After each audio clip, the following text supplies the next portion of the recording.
بسم الله الرحمن الرحيم الحمد لله رب العالمين وأصلي وأسلم على المبعوث رحمة للعالمين نبينا محمد وعلى آله وصحبه أجمعين أما بعد.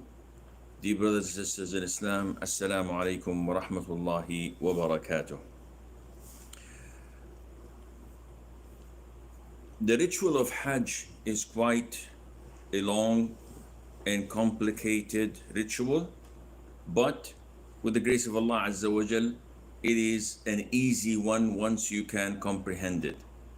So earlier lessons, we talked about the types of rituals of Hajj and that they are the Tamattu', the Qiran, and the Ifrat. We discussed what a pilgrim does on the 8th of the Hijjah up to the 9th, which is the day of Arafat. He goes to Muzdalifah. He spends the night in Muzdalifah until the break of dawn.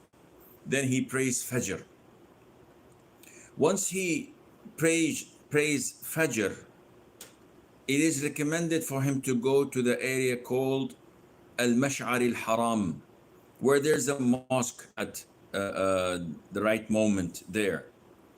And the sunnah is to stand there facing the Qibla and making dua. But due to the influx, due to the huge amount of pilgrims, this might not be an easy thing to do. Therefore, there's no problem for a Muslim to make dua wherever he is.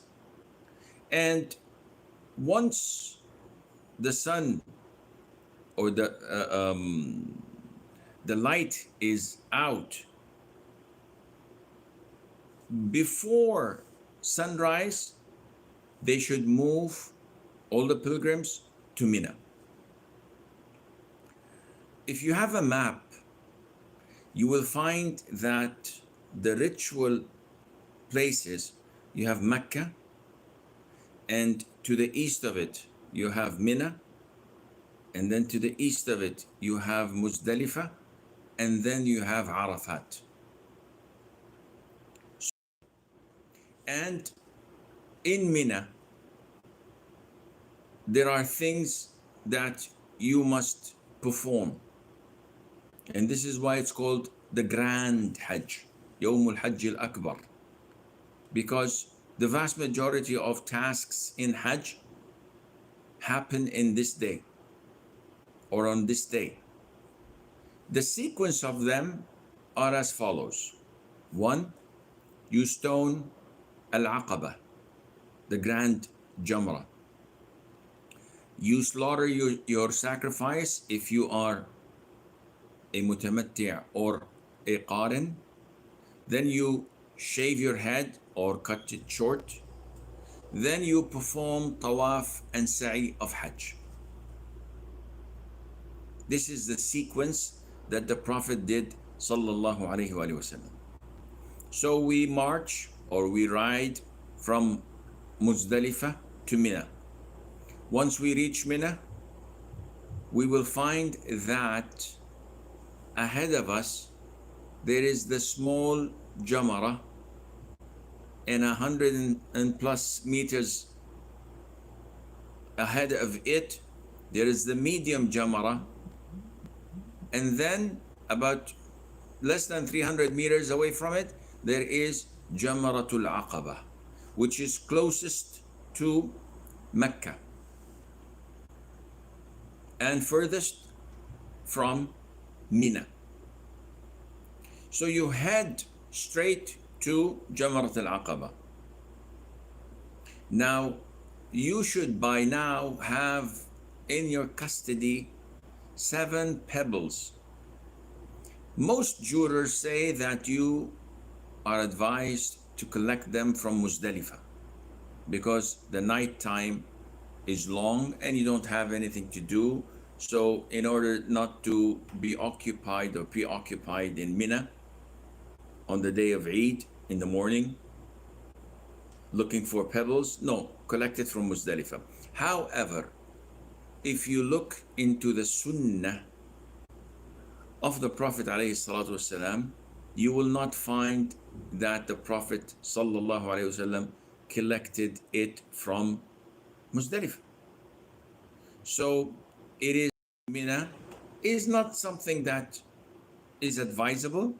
There are so many pebbles in Mina and everywhere, but what it is worth noting is that lots of the pilgrims may fall into innovation. Some of them may collect these pebbles and wash them with water and soap. And not only that, some of them may perfume them, put perfume on them. And why would anyone do such a thing? It says this is a ritual and we're getting closer to Allah by doing this, so we are throwing these pebbles perfumed. And this is an innovation. And on the other hand, some people may call this the small, medium, and large or grand shaitan. And they narrate a story that the shaitan came in the way of Prophet Ibrahim and tried to whisper to him, and Prophet Ibrahim, peace be upon him, stoned these three devils that tried to intercept his path. But all of these are not authentic. So calling them shayateen is a misconception. What is worse is that people acted upon such a misconception. And that's why on the day of Hajj, when people go to stone, you find people carrying rocks or logs of wood or shoes, and they throw them at the jamarat, cursing, swearing, instead of saying the dua, Allahu Akbar. And some of them you may hear him say that it's all because of you that I divorced my wife or I stole money. And he addresses it as if it's a devil whom he is stoning. And all of this is baseless. So going back to the first thing we do when we reach Mina on the day of Eid, we head straight to Jamrat al-Aqaba. So we pass, should be as big as a check pea. So it should be this big when you throw with it, and not that small, but not that big as a rock. So it's like a hazelnut. And when you throw it, you hold it like this. Once at a time, you raise your hand and you say, Allahu Akbar, and you throw it. Now it is a pool with an erect pillar in the middle. And people think that they have to hit into the pool itself. So the pillar, you don't have to hit it. You need a slingshot, maybe, or a BB gun, which is ridiculous. All what you have to do is just make sure that it falls into the pool. And 7 stones, 7 pebbles, you say Allahu Akbar, and finish it. Once you are through, that's it. You go back to Mina. And you go back to doing what? You go back to slaughter your sheep. If you are performing tamattu' or qiran, and if you are able to financially do that, because we know that those who cannot sacrifice must fast 10 days, 3 during Hajj and 7 when they go back home. So you slaughter your sheep, and the sunnah is to eat a portion of it and drink some of the soup that is made while cooking it, and feed the poor and the needy. And it shows you that so many expiations are to be paid in Mecca area, because this is the dua of Ibrahim, peace be upon him, centuries ago, when he asked Allah Azza wa Jal to let the hearts of the people come to Mecca and love it, and let all types of food may be brought to it. After you sacrifice your sheep or cow or camel, depending, you then should shave your head if you're a male. And this is the sunnah. The Prophet said, alayhi salatu wasalam, rahimallahu al-muhalliqeen. May Allah Azza wa Jalla have mercy upon those who slaughter, upon those who shave their heads. So the companion said, O Prophet of Allah, what about those who cut short? The Prophet said, rahimallahu al-muhalliqeen wal-muqassirin, and those who cut short. So the greatest reward is for those who shave their heads. And why? This is a ritual of Islam. We don't have a justification. Some scholars may justify this by saying that it is symbolic, as Allah has accepted your Hajj and purified you from all of your sins, then you also purify your appearance and head by shaving off your hair. But again, this is not something that one has strong evidence to back up. After you have done this and shaved your head or cut short your head, your hair, cutting short your hair has to be from all over the place. A common mistake among Muslims is they bring the scissors, they cut a part from here, a part from here, a part from here, and that's it. No, this is wrong. Cutting short of your hair should be from all over your head. So you take as this much, if you wish, with scissors from all over on all sides, from each hair if you wish, or you trim it with a trimmer, number 4, number 3, whatever. As for women, they should collect their hair, all of it, and from the very end, they should take like a centimeter, half an inch off of it, and that would suffice. A woman says, Sheikh, I have an afro, I can't collect my hair. So you have to cut from all sides of the hair evenly, and this would mean that you have exited the state of ihram. And the state of ihram is exited over 2 steps. The first step is called at-tahallul al-asghar, the first exit, which is the minor one, which I have just done. I threw the pebbles of the grand aqaba and I cut short my hair. This means restricted in the state of ihram, with the exception of what? With the exception of intimacy. This I still have to refrain from. Okay, when can I undo this? The answer is when you do the 4th thing of the rituals, and that is to go and perform tawaf al-ifada, known as tawaf al-hajj or tawaf al-ziyarah. 3 names for the same tawaf. And then afterwards perform your sa'i al-hajj if you did not perform it on the 8th of Dhul Hijjah, being a qarin or a mufrid.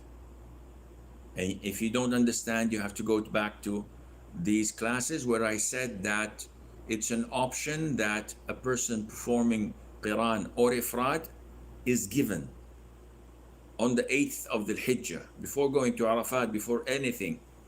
You perform tawaf al-qudum, and then you have the option to perform sa'i al-hajj, which the Prophet did alayhi salam himself. So it's a highly recommended sunnah, but only for the one who's doing qiran and ifrad.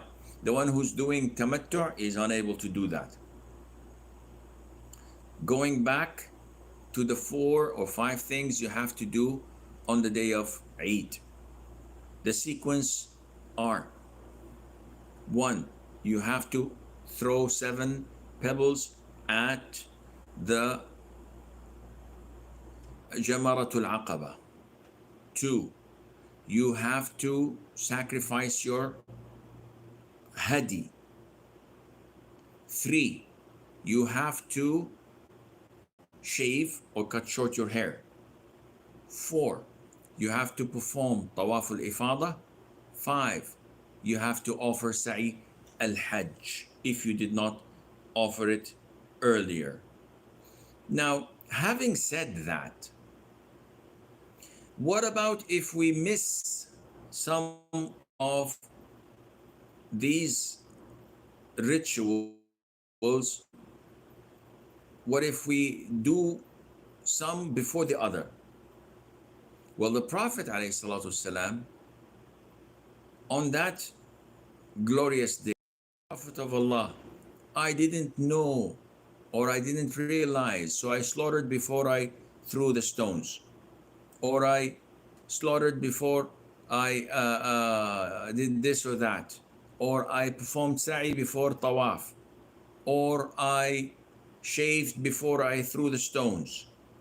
And each and every one who says something like this, and the Prophet would say to him, if'al wala haraj, meaning that whatever you have done, this is okay, and there is no trouble or no burden on you in such regards. However, scholars say that in order for you to take off your clothes, you need to throw Jamarat al-Aqaba's pebbles and shave. After that, you can do whatever. You can delay the sacrificing until the 13th day of the Hijjah. So if today is the 10th and today is a Monday, 11 is Tuesday, 12 is Wednesday, 13th is a Thursday, up till sunset, just before sunset. This is a deadline. I can postpone and delay my slaughtering till that day. There's no problem in that. What about delaying and postponing tawaf al-ifada and the sa'i of hajj? Also, scholars say that this can be delayed. Some, and this is the majority of Muslims, say that it can be delayed until the end of the Hijjah. So I have 20 more days to perform that, during which I must not have any hanky-panky or any intimacy with my wife. So the second tahallul, or known as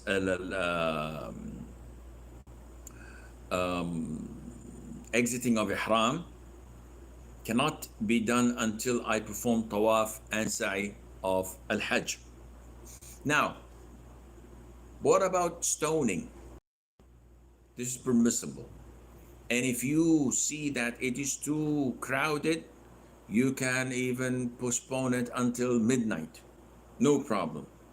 And some scholars go further and say that you have the concession to delay it until before the break of dawn of the 11th day of the Hijjah. So alhamdulillah, there is so much room in our religion to make things easy. And this is why it is totally wrong for people to delegate the stoning on their behalf. So many people say, whoa, it's crowded, I can't go. Women say, I'm fragile, I'm afraid that I might fall down or be stampede or whatever. So I'll delegate it to my brother, to my husband, to a colleague to throw on my behalf. This is not permissible. This is a ritual that you have to do personally.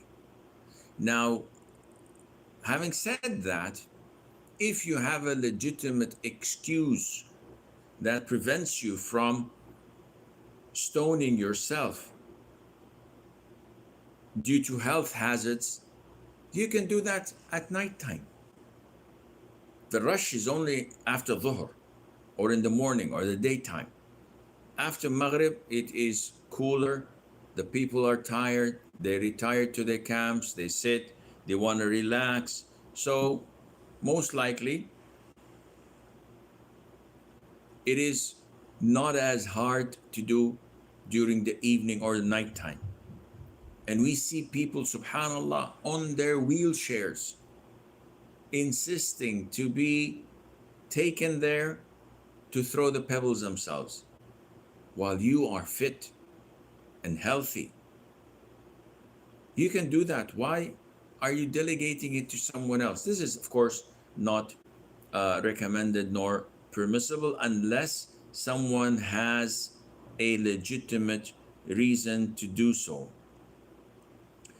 The sunnah of the Prophet ﷺ on that day was to stone the Grand Aqaba, to sacrifice his hadi, and showered, wore new clothes. He took off the garments of ihram and wore new clothes, and she perfumed his head, his clothes, the entire thing, and he went and performed tawaf and sa'i.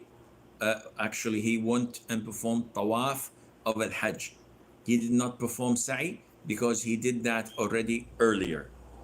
So this is the sunnah. Now, a lot, and I'm one of them, a lot of the Muslims don't perform tawaf and sa'i on that particular day because it is so crowded and we're too lazy and tired. And we have the permission in our religion to delay it later on. So there is something that most pilgrims do, that is, they postpone and delay tawaf and sa'i of hajj till the last day of their hajj, which is the 12th or the 13th. So after they finish all the rituals, they go to Mecca, they perform tawaf al-ifada or hajj, and then they perform sa'i al-hajj, and they leave. And they do not offer tawaf al-wada', the farewell tawaf, because it can be combined with tawaf al-ifada. So they actually hit two birds with one stone. But if one is strong in his religious commitment and he's fit, it is second to none to perform your tawaf and sa'i on this day, the day of Eid al-Hajj, the 10th of the Hijjah. We finished. What should we do? Retire back to your camp, go back to your tent and relax.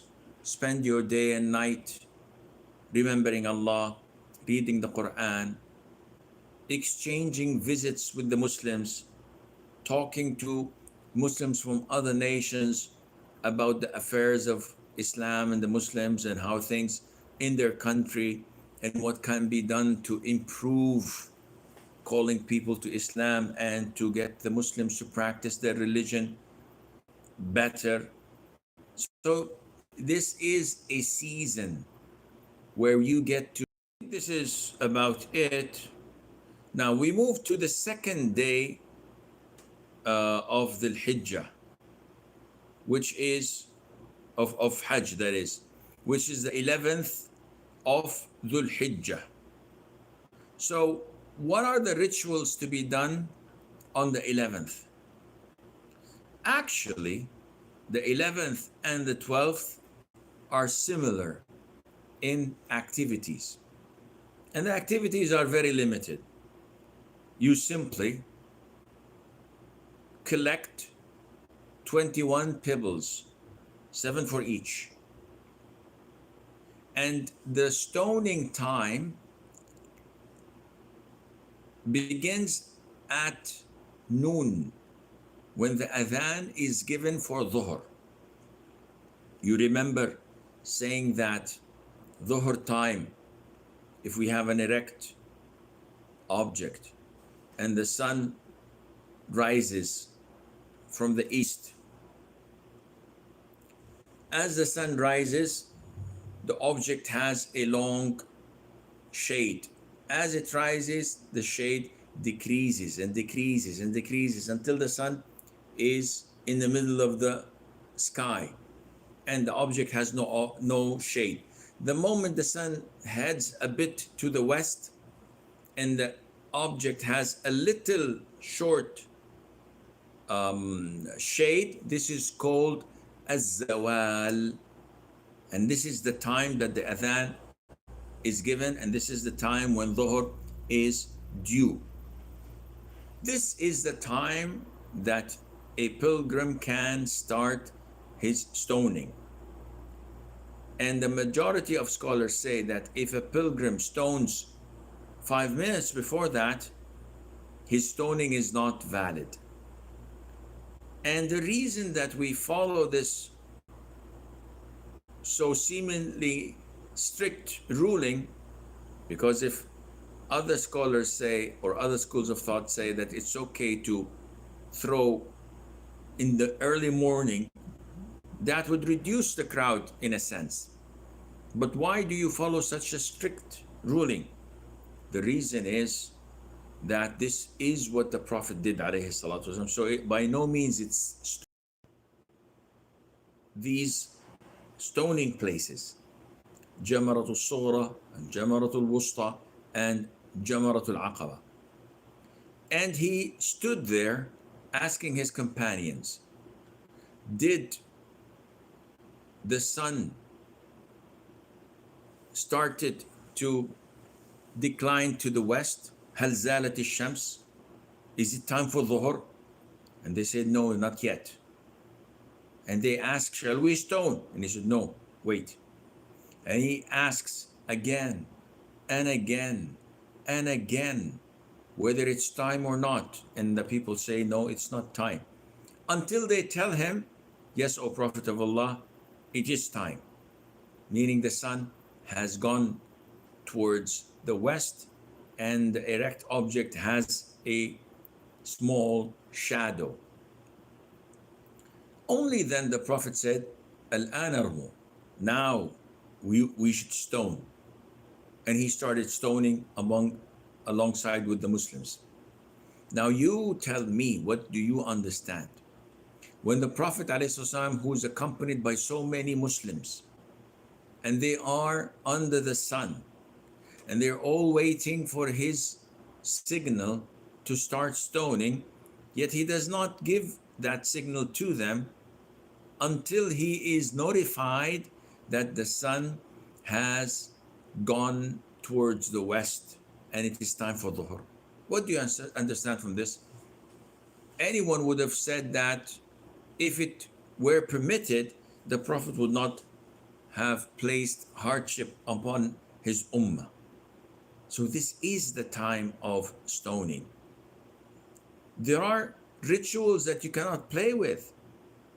Ramadan is Ramadan. No one can come and say, listen, Sheikh, in summer, Ramadan in the Scandinavian countries goes like 20 to 21 hours, and that's a lot. Can we shift Ramadan to winter time where fasting is like 6 hours? I says, no, you can't shift it. How can you? How dare you? This is religion. It's not a game to play.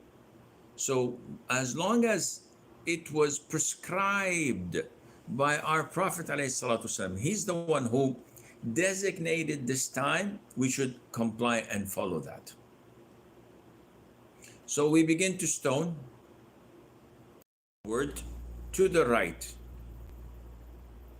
and raise your hands and make dua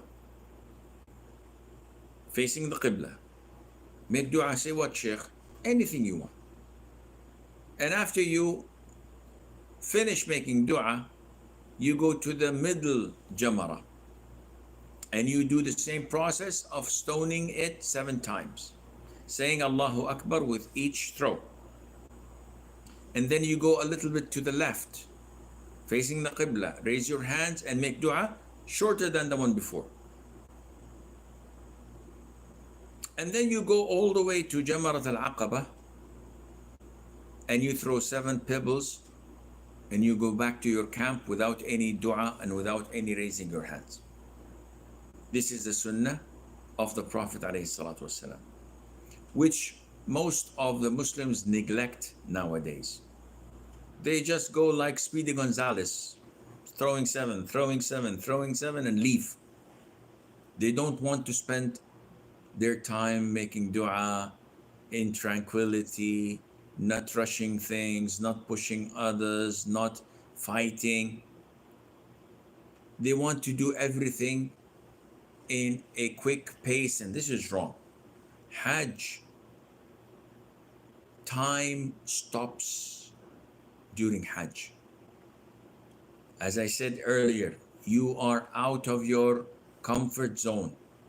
You leave all of your world behind and focus on these 4 or 5 or 6 days quality time that you try to rebuild yourself with the grace of Allah, refresh your soul and reconnect with yourself, with your religion and with your Lord the Almighty subhanahu wa ta'ala.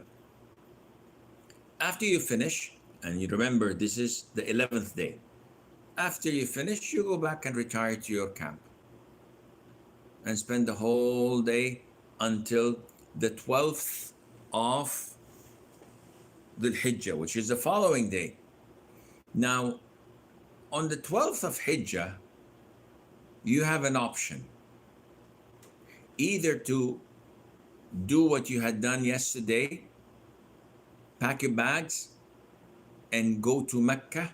Decide to spend the night in Mina, because 70% of the pilgrims are leaving and I like the quality time I'm spending here. So I'm gonna spend another night and leave tomorrow to Mecca. So let us assume that you chose to leave today. The same rituals you did yesterday, after the adhan of Dhuhr, you start your stoning, 1, 2, and 3, and then you go back to your camp, gather your stuff, your clothes, your bags, and try to leave Mina before sunset. As long as you packed your bags and you went to the bus stop and you are trying to leave before sunset, this does the job. Even if the sun sets, you have no problem. But if you are chilling, if you are lazy, and you don't collect your bags and here and there communicating, come on guys, when are we gonna move? And the sun sets while you are not packed and ready to go, you have to, you are forced to spend the night in Mina. So the second day of a Tashriq, which is the 12th, is over. I have decided to spend the night in Mina, and I spend the night and go the following day on the 13th to stone. The same exact ritual. Al-Jamrat al-Sughra, the small one, the medium one, and the grand Jamrat al-Aqaba. And there's no rush. That's it. My rituals are over. I go and pack up my bags and head to Mecca. Once I reach Mecca, if I did not perform my tawaf and sa'i al-hajj, then I should time it so that it is the last thing I do before leaving Mecca. Some pilgrims would stay 4 or 5 days in Mecca. No problem. So can I perform for a day, half a day? or few days, and then you want to leave Mecca going to Jeddah or to Medina or anywhere else, you have to perform another tawaf, separate tawaf, which is mandatory, and it's known as tawaf al-wida', the farewell tawaf. So the vast majority of people don't perform tawaf al-ifada and sa'i al-hajj and leave it to be performed the last thing before leaving Mecca, so they would hit two birds with one stone. So I reach Mecca on the 13th. I pray all the prayers in the Masjid al-Haram, recite the Quran, do whatever I want to do. I'm wearing my normal clothes, no hanky-panky, no intimacy with the missus. Now, if I had performed Tawaf and Sa'i al-Hajj earlier, then there's no problem with being intimate with your spouse. If not, you have to wait. So we waited and waited and waited until the organizers said, okay, we're traveling today at 4 o'clock in the afternoon. After Asr prayer, we'll be leaving. What to do? Well, most people would go after Dhuhr. They would perform their tawaf, which would take a long time due to the crowd. And then they would perform their sa'i. And then they would go back to their homes, collect their luggage, and leave with the buses, or at least stay in the bus until everybody has gathered and are on the bus, and then they leave. One might ask, why do we offer tawaf before sa'i? Don't we, by doing so, are compelled to do another tawaf of farewell, because the last tawaf we should have left afterwards, but we stayed instead for an hour doing our sa'i? Well, scholars say that sa'i follows the ruling of tawaf. So if a person offers tawaf al-ifada, which is a pillar, without it your hajj is invalid, leaves immediately. And when we say leave immediately, this does not mean that he doesn't go back to his hotel room to take his luggage, or enter the bathroom to answer the call of nature, or even stop and buy some food to eat. No, there's nothing wrong in that. While leaving, you saw someone selling something nice, a toy or something, and you buy it for your children or as a gift. No problem in that. You're not trading. You're buying something for your own self or for a loved one. So this gap is negligible. What is not is when I pray Fajr, I perform Tawaf al-Wada', and I go to sleep because our caravan, our buses, will move after Asr. My farewell tawaf is invalid. It doesn't have any value. And before Asr, before we actually leave, I have to perform another tawaf. So I hope this makes it a little bit easy to understand. Okay, I think we will stop here and we will take some of your previous questions, and hopefully, inshallah, we will conclude this, if we did not conclude it by now, next session. Marwan Hassan says, would you please guide how to calculate the nisab of zakat? This is too generic, Marwan. The problem is that if you attended our talk on zakat, there are different types of wealth, and each one has an nisab of its own. So we have gold, silver, and cash. Then we have crops that are grown, which has totally different nisab. Then we have a livestock,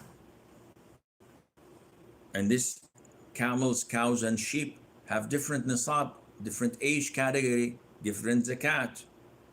So most likely, Marwan, you're asking about what the vast majority of people have, which is money. Investing in gold, so you buy chunks and chunks of it every time you get savings. The threshold, the nisab, the minimum requirement, the threshold is 85 grams of 24 karat gold. If you have 84 grams of 24 karat gold, there is no zakat on it because it did not reach the nisab. 85 and above. As for silver, you have to have 595 grams of silver or above. When it comes to cash, which most people, when they ask about zakat, ask about cash. I have few $100s, few $1,000s in my bank account. So what is the threshold? What is the nisab? The answer is, it is the value of 595 grams of silver, which is approximately, give or take few dollars here and there. It's approximately about $300. So if you have, but you have to check with the prices of silver today. If you have this amount or more in your savings, in your bank account, under your pillow or your mattress, and a whole lunar year passes while you're having this money, then you have to pay the zakat. Hamyun says, can we join congregation after a person who is doing sunnah prayer, whether the person has intention of leading you or not? The scenario: I enter a masjid after the congregation was over and I'm alone. I want to pray my salat in congregation. So I wait, but nobody comes. And I look ahead of me and there is this man praying to a pillar and he's alone. So I think to myself, it's one of two. Either this gentleman is like me, a person who missed his mandatory fard prayer and he's making it up now, or he's a person praying sunnah, voluntary prayer. Either way, I can step next to him and I stand next to him. The vast majority of Muslims would recognize that this person standing next to me is following me in my salat. What should this person do? Nothing extra. Simply raise his voice when saying Allahu Akbar, Sami Allahu liman hamid, because now he's an imam. But should he prolong his 2 rak'ah sunnah prayer into 4? Or if it's a maghrib time, into 3? No. His prayer remains as it is. So what about his intention? When he started praying, he intended to pray alone. Now he becomes an imam. So is this change in niyyah permissible? The answer is yes. There's no problem in that. In the Sahih, Ibn Abbas radiallahu anhuma said that I spent the night at my aunt's house, Maymunah bint al-Harith. She is the maternal aunt of Ibn Abbas, who happens to be the cousin of the Prophet ﷺ. So his aunt is mahram. The Prophet ﷺ has no problem in this kid sleeping over. Ibn Abbas says, I pretended that I was asleep so that I would monitor how the Prophet ﷺ spent his night. So when the Prophet stood up to pray night prayer, Ibn Abbas said, I immediately went and stood to his left. So this means that the Prophet started praying with the intention of an individual, only to find that Ibn Abbas is standing to his left, taking him as an imam. So the Prophet grabbed him and made him stand to his right. And he continued leading him in prayer.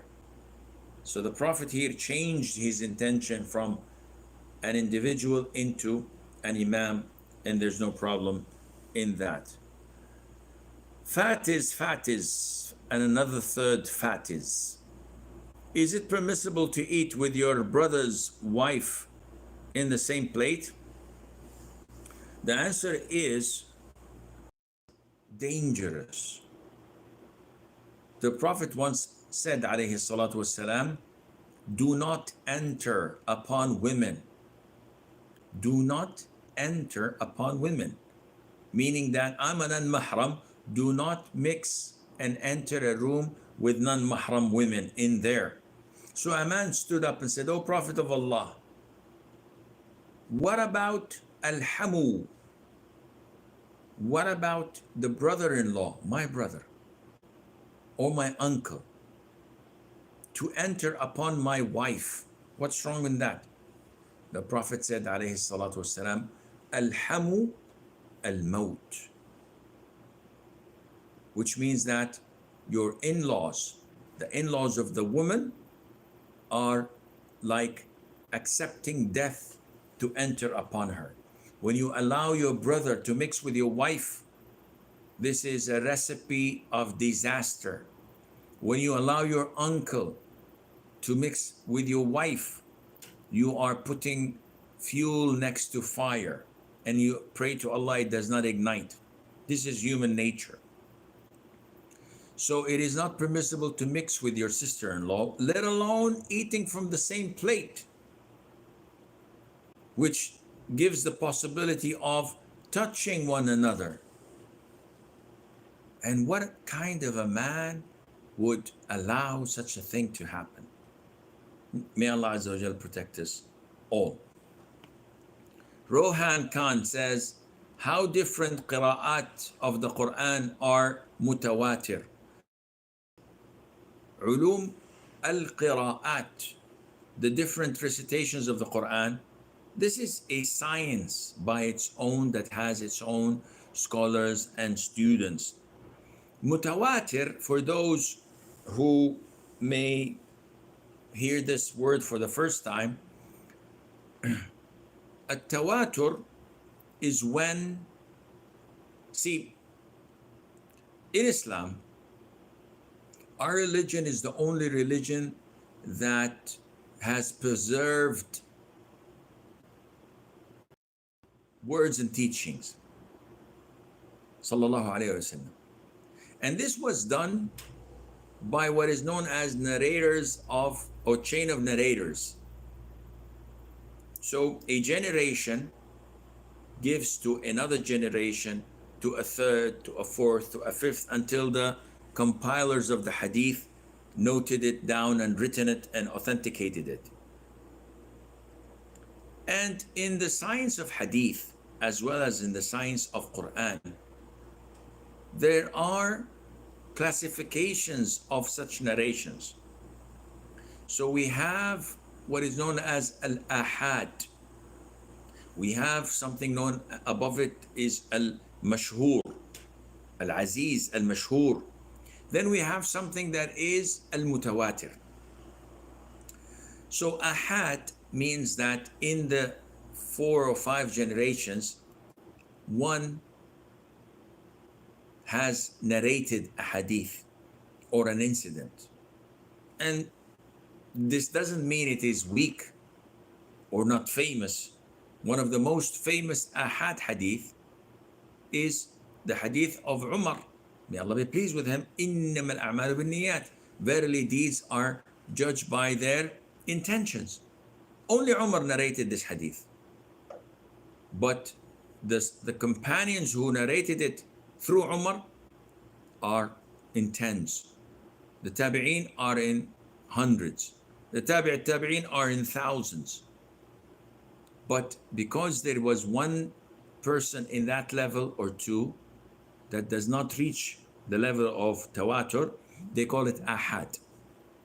And it does not at all belittle its authenticity.